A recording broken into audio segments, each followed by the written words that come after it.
All right, on these mornings, we normally talk about Baptist history. Last Sunday, we talked about miracles in American history, and we do that once a month. But when we think of world missions, especially as Baptists, men come to mind like Adoniram Judson, who is referred to as the first American missionary who left our shores for the country of Burma in 1812. And then, of course, we should think of men like William Carey, who is often credited as being the first Baptist missionary. He went to India in 1793. But among these names, there is a name that's often forgotten. We should remember these men for their ministries and their sacrifices. But I want to talk this morning about another man. His name is George Leile, and he is actually the first missionary, first Baptist missionary to go to the foreign field from America. Leile also was the first ordained black preacher in America and the Caribbean.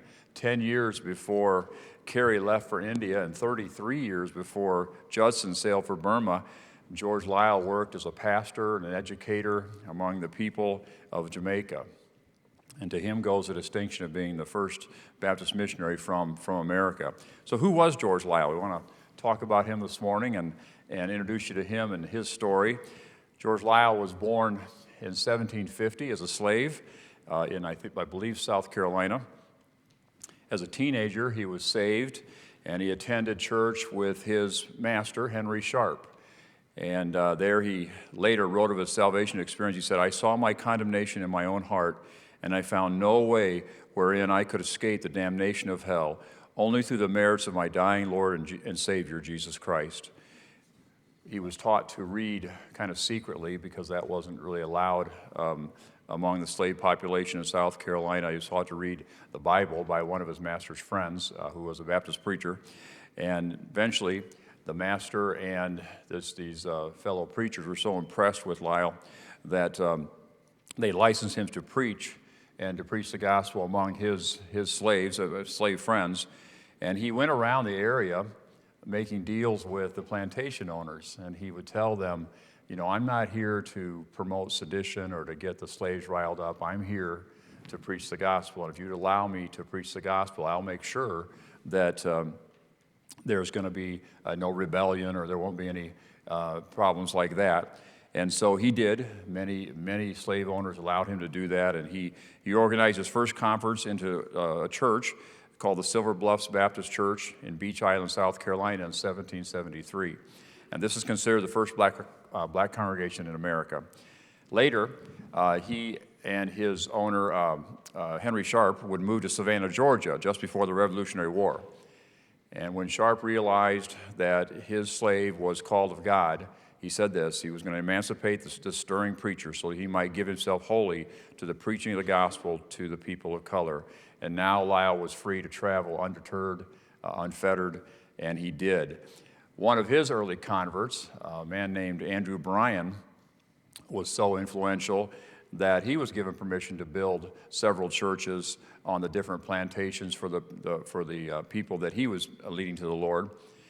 And if you remember, we talked about the Marshalls. You remember Daniel Marshall? Those are in the class. Daniel Marshall was the assistant to Shubal Stearns. And Daniel Marshall came to North Carolina as Shubal Stearns' assistant. And then he later would go to Georgia, and he would start the First Baptist Church in the colony of Georgia. His son, Abraham Marshall, would also a preacher, made his way eventually to Savannah, Georgia.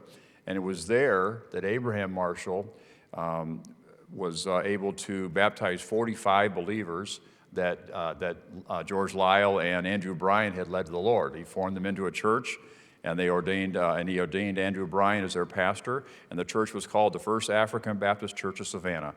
And you can still go to that church. It's in Savannah, Georgia. And that church grew to over 700 members by 1802.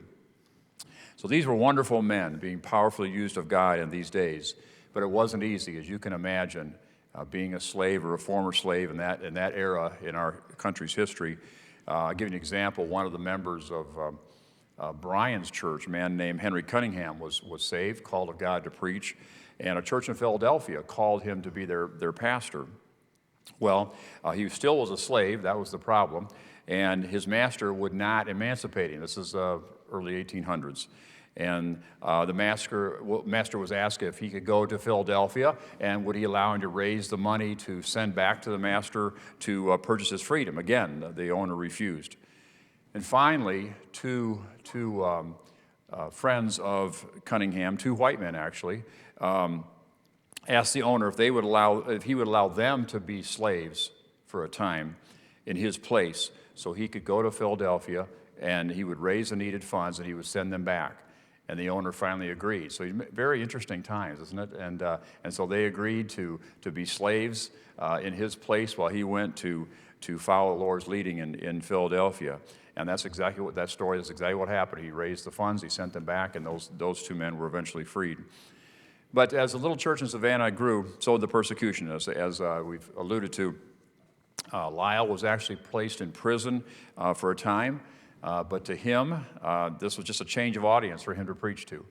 And near the end of the war, however, Henry Sharp was killed on the battlefield, and this is a very interesting thing, that his heirs sought to re-enslave Leile because Sharp had given him his freedom.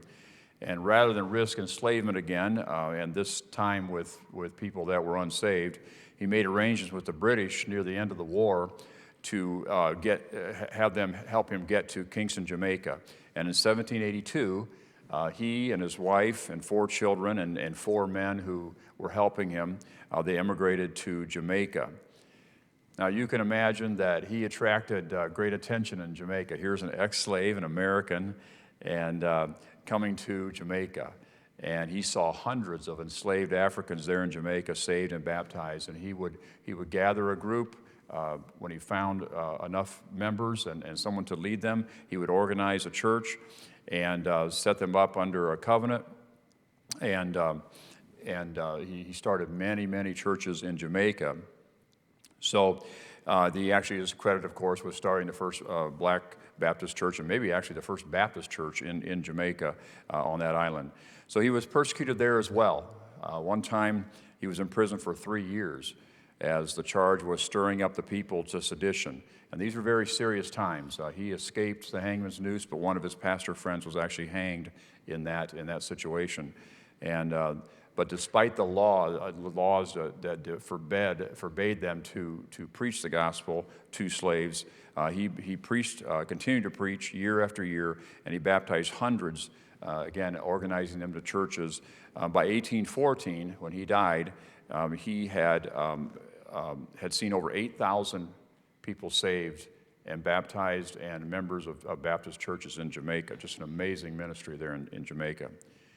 So something else of interest, that before he died, or by a few years after he died, he had encouraged his churches to become sending churches for missionaries themselves.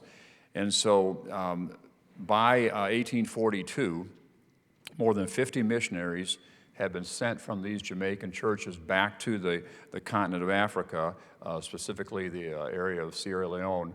And he now is considered the first people in America to be sent from a mission church back to Africa to preach the gospel. An amazing 50 missionaries sent back to Africa out of those churches in Jamaica. So amid the evils of slavery and the slave trade, God saved such men as George Leile and Andrew Bryant to preach to the poor, the enslaved, the downtrodden. The Christian witness in Jamaica, and specifically the Baptist influence in Jamaica, is traced exactly back to George Leile and the work that he began there. And what a story. Born a slave, got his freedom, lived a free man, and led thousands to the Lord. And I think as I think of him and just close this out, that we should never let Satan or anybody else tell us that because of our circumstances or our lot in life that God can't use us. And just think maybe George Leile will be an inspiration to all of us and what he accomplished through perhaps the greatest hindrances. And I want to thank the Lord this morning for George Leile and his ministry.